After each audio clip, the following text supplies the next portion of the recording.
वर्ष 2026 में उत्तर प्रदेश राज्य सरकार ने 1.5 लाख सरकारी नौकरियां देने का एक रोड मैप तैयार किया है। इसके संबंध में एक न्यूज आर्टिकल आप अपनी स्क्रीन पर देख पा रहे होंगे। नए साल में 1.5 लाख नौकरियां देगी प्रदेश सरकार।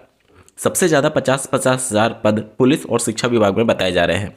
हालांकि बहुत सारे ऐसे पद हैं जिनमें अभी नियुक्ति होना बाकी है, जैसे कि वर्तमान में गतिमान LT ग्रेड की शिक्षक भर्ती, प्रवक्ता की शिक्षक भर्ती, इसके अलावा जो TGT PGT 2022 की भर्ती थी उसमें भी नियुक्ति बाकी है। इसके अलावा जो जूनियर एडेड के लगभग 2000 पद हैं वो बाकी है। इसके अलावा असिस्टेंट प्रोफेसर के लगभग 1000 पद हैं वो बाकी है।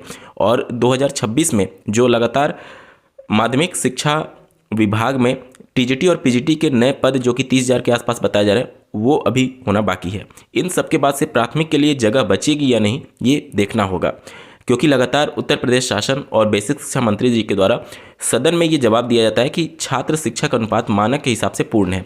पिछले 7 सालों से नई प्राथमिक स्तर की शिक्षक भर्ती न आने से DLED अभ्यर्थी परेशान है और 2008 दिसंबर में अंतिम बार 69,000 शिक्षक भर्ती का पद विज्ञापित किया गया था। उसके बाद से प्राथमिक में कोई भी भर्ती देखने को नहीं मिली है। लेकिन प्रत्येक वर्ष एडमिशन DLED में लिए जाते रहे हैं, जिसकी वजह से 10 से 11 लाख ऐसे DLED बेरोजगार अभ्यर्थियों की संख्या तैयार है जो कि नई प्राथमिक स्तर की शिक्षक भर्ती का वेट कर रहे हैं। अभ्यर्थियों को काफ़ी उम्मीदें हैं कि वर्ष 2027 में विधानसभा चुनाव होने वाले हैं। इस वजह से 2026 उनके लिए उनकी किस्मत का ताला खोलने वाला वर्ष हो सकता है और हो सकता है नई प्राथमिक स्तर की शिक्षक भर्ती का पद विज्ञापित किया जाए।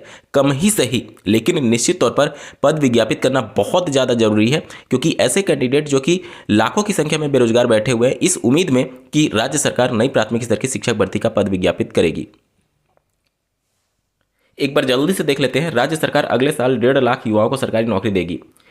CM योगी ने हाल में उच्च स्तरीय बैठक में अधिकारियों से विभागवार सरकारी नौकरी के खाली पदों का ब्यौरा मांगा था, जिसके बाद 1.5 लाख रिक्त पदों पर भर्ती करने की अनुमति दी गई है। सबसे अधिक पुलिस और शिक्षा विभाग में भर्तियां होंगी। शासन के मुताबिक इन भर्तियों के साथ ही यूपी में सबसे ज़्यादा सरकारी नौकरी देने का भी रिकॉर्ड बन जाएगा। राज्य सरकार ने बीते 8.5 साल में विभिन्न विभागों में 8.5 लाख से अधिक सरकारी युवाओं को सरकारी नौकरी दी है। सूत्रों की माने तो वर्ष 2026 में पुलिस और शिक्षा विभाग में 50-50 हज़ार पदों पर भर्ती का विज्ञापन जारी होगा। राजस्व विभाग में लेखपाल सहित 20,000 पदों पर भर्ती होगी। सूत्रों के मुताबिक विभागों में भर्ती प्रक्रिया का विज्ञापन जारी करने की कवायद तेज कर दी गई है। बता दें कि सरकार पुलिस विभाग में अब तक 2,19,000 पदों पर भर्ती कर चुकी है। वर्ष 2026 में पुलिस में 30,000 सिपाही, 5,000 सब इंस्पेक्टर के पदों पर भर्तियां प्रस्तावित हैं। साथ ही विभाग में 15,000 अन्य पदों पर भी भर्तियां होंगी। शिक्षा विभाग में सहायक प्रधानाध्यापक से लेकर के लेक्चरर, प्रधानाचार्य आदि के करीब 50,000 पदों पर भर्ती होगी। इसके अलावा स्वास्थ्य, आवास विकास, कारागार, बाल विकास एवं पुष्टाहार समेत विभिन्न विभागों में 30,000 पदों पर भर्ती की जाएगी। चलिए बढ़ते हैं अगली खबर की तरफ। अगली खबर भी बेसिक विभाग से जुड़ी हुई है। जैसा कि आपको ज्ञात होगा कि 7 वर्षों से शिक्षक भर्ती ना आने की वजह से जो DLED का क्रेज है वो लगातार घटता चला जा रहा था। इसके बाद से 69,000 शिक्षक भर्ती में उत्तर प्रदेश शासन के द्वारा रिक्त पदों के आंकड़े के संबंध में माननीय सुप्रीम कोर्ट में हलफनामा दिया गया कि हमारे पास 50,000 से ज़्यादा पद रिक्त हैं। जिसके बाद से और साथ ही साथ माननीय सुप्रीम कोर्ट के द्वारा B.Ed को प्राथमिक में अपात्र घोषित किए जाने के बाद से, जो कि फैसला 2023 में आया था, तो उसके बाद से 2023 और 24 में जो एडमिशन लेने वाले अभ्यर्थियों की संख्या थी उसमें उछाल देखने को मिली थी। लेकिन लगातार विधानसभा में ये आंकड़े प्रस्तुत करना कि छात्र शिक्षक अनुपात मानक के हिसाब से पूर्ण हो चुका है। इस वर्ष 2025 में एडमिशन के लिए 1,38,000 ही केवल आवेदन आए हैं, जबकि सीटों की संख्या लगातार बढ़ती जा रही है। अगर 2017 से आंकड़ा देखें तो 2017 में 2,11,550 सीटें थी और 2025 में कुल 2,39,500 सीटें हो चुकी हैं। मतलब हर साल सीटों की संख्या में यहाँ पर बढ़ोतरी देखने को मिली है। अब अगर हम लोग देखें एवरेज तो 1,60,000 के आसपास, 1,50,000 के 60,000 के आसपास यहाँ पर हर साल एवरेज कैंडिडेट ने एडमिशन लिया है। अभी जो डेटा आप अपने स्क्रीन पर देख पा रहे होंगे, इन्हीं को केवल जोड़ दें तो 11-11.25 लाख का आंकड़ा आ जाता है। मतलब कि 2017 से अब तक जो कि DLED में प्रवेश ले चुके हैं या फिर लगभग कंप्लीट होने वाला है, 11 लाख से ज़्यादा कैंडिडेट हैं, लेकिन अभी तक इनको प्राथमिक स्तर की शिक्षक भर्ती में सम्मिलित होने का मौका ही नहीं मिला है। ये तो केवल ऐसे कैंडिडेट हैं जो कि 69,000 के बाद बैच अपना कंप्लीट किए हुए हैं। इससे पहले जो कंप्लीट किए हुए हैं जैसे BTC 2015 बैच और अन्य बैच के, वो भी प्राथमिक स्तर की राह देख रहे हैं और उनके लिए भी नई प्राथमिक स्तर की शिक्षक भर्ती का विज्ञापन जारी होना बेहद जरूरी हो चुका है, क्योंकि एक तो कैंडिडेट वैसे ही शिक्षक भर्ती ना आने की वजह से ओवरेज हो रहे हैं, ऊपर से उन पर विभिन्न प्रकार के सामाजिक पारिवारिक दबाव भी होते हैं अपने घर के खर्चों को वहन करने के लिए। तो निश्चित तौर पर राज्य सरकार को इसके बारे में एक बार विचार जरूर करना चाहिए कि लगातार इस कोर्स को, जो पहले एक गारंटी मानी जाती थी बेसिक शिक्षा विभाग में नौकरी के लिए, आज इसका क्रेज इतना घट चुका है कि जितनी सीटें हैं उतने आवेदन तक भी नहीं आ पा रहे हैं। 2,39,000 सीट है और 1,38,000 आवेदन आए हैं 2025 में एडमिशन के लिए। चलिए बढ़ते हैं अगली खबर की तरफ। जैसा कि आपको ज्ञात होगा, उत्तर प्रदेश में लेखपाल के लिए पद विज्ञापित किए जा चुके हैं। लगभग 8,000 के आसपास ये पद हैं। इसमें पीईटी के कट ऑफ जारी ना होने से अभ्यर्थी परेशान है। इसके साथ ही साथ जो आरक्षण से संबंधित सीटों की संख्या थी उसमें भी कुछ विसंगति देखने को मिली थी, जिसके बाद से लगातार शासन तक अपनी बात अभ्यर्थी पहुंचा रहे थे, जिसके बाद से कल उत्तर प्रदेश के सीएम के द्वारा इसका संज्ञान लेते हुए उन्होंने विभागों को निर्देशित किया है कि संविधान में प्रावधानित जो भी आरक्षण के प्रावधान है उसको सही से लागू किया जाए।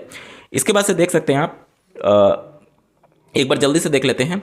अधीनस्थ सेवा चयन आयोग की लेखपाल भर्ती ऑनलाइन आवेदन भरने से पूर्व अभ्यर्थियों ने आरक्षण पर आपत्ति जताई। आयोग ने 7,994 पदों पर भर्ती के लिए 16 दिसंबर को विज्ञापन जारी किया। इसमें ओबीसी के 27% की जगह पर 18% आरक्षण दिया गया है। ओबीसी वर्ग को 2,158 सीट होनी चाहिए, जबकि आयोग के द्वारा 1,441 पद ही दिया गया है, जो नियमानुसार कम है। इसी तहत एससी को 21% की जगह 18%, ईडब्ल्यूएस को 10% की जगह 12.25% तथा एसटी को 2% की जगह 1.87% आरक्षण दिया गया है।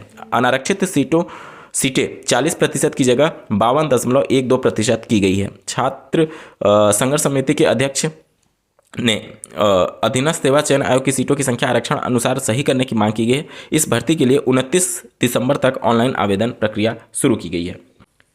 चलिए बढ़ते हैं अगली खबर की तरफ। जैसा कि आपको ज्ञात होगा, विभिन्न विषयों के लिए उत्तर प्रदेश में एलटी ग्रेड शिक्षक भर्ती की जो प्रारंभिक परीक्षा है वो आयोजित हो रही है, और उसी के क्रम में 4 ऐसे अभ्यर्थी पकड़े गए हैं जिनको आयोग के द्वारा आजीवन डिबार कर दिया गया है। एक छोटी सी गलती आपका पूरा करियर बर्बाद कर सकती है, इसलिए इस प्रकार की गतिविधियों में शामिल ना रहें। एक बार जल्दी से देख लेते हैं। यूपीपीएससी ने यूपीएससी और अन्य आयोगों को भी भेजी सूची। उत्तर प्रदेश लोक सेवा आयोग की ओर से 6 व 7 दिसंबर को आयोजित राजकीय विद्यालयों की एलटी ग्रेड शिक्षक भर्ती के 4 विषयों की परीक्षा के दौरान अनुचित साधन के उपयोग में पकड़े गए 4 अभ्यर्थियों को यूपीपीएससी ने आजीवन डिबार कर दिया है। साथ ही इन अभ्यर्थियों की सूची संघ लोक सेवा आयोग और अन्य राज्य आयोगों को भी भेज दी गई है। यूपीपीएससी के परीक्षा नियंत्रक के अनुसार 6 दिसंबर को कैलाशनाथ बालिका इंटर कॉलेज कानपुर द्वितीय पाली में हिंदी विषय परीक्षा में वास्तविक अभ्यर्थी संतोष कुमार और निवासी यहाँ के हैं के स्थान पर दूसरा जो अभ्यर्थी है वो परीक्षा दे रहा था। 6 दिसंबर को ही प्रयाग महिला विद्यापीठ इंटर कॉलेज में भी अभ्यर्थी पकड़े गए हैं जिनको डिबार किया गया है।